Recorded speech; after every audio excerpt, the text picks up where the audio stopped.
The next word is badam. Badam. Yeah, you know what that means? Is that an almond? Yes, that's an almond. Badam. And the next one is, right, Man. man. Man, which means Man. Me. Or me. I. Okay. So some write it like this too. Doesn't know. Man. Some like might give it like a twisty here and then write it. I don't know if you can see it. But the me, when we write a me, it goes straight. And then nun is like this. Right? If that would be our line. Man is me. Man.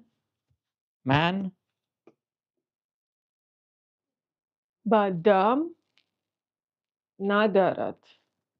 Okay, so if you would have put it in a proper sentence, you put an am at the end. Man badam nadaram, which make this verb belonging to me, right?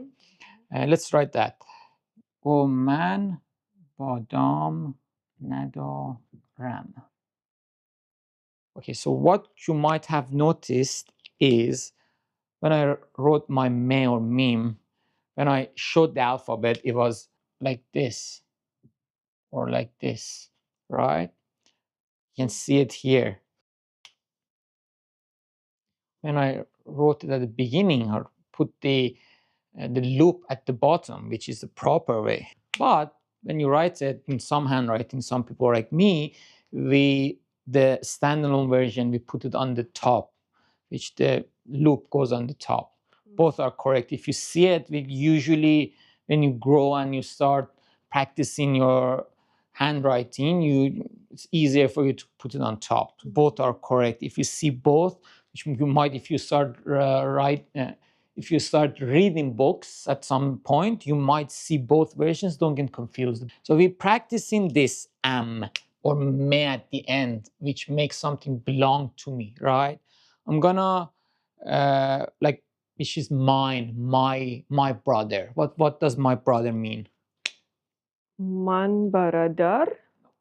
Baradaram. Baradaram. Yep. Man baradar means me brother. Baradaram means my brother. Baradaram.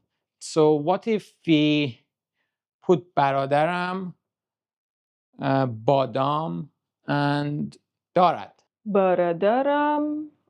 Badam darat. Okay, which means My brother has a almond.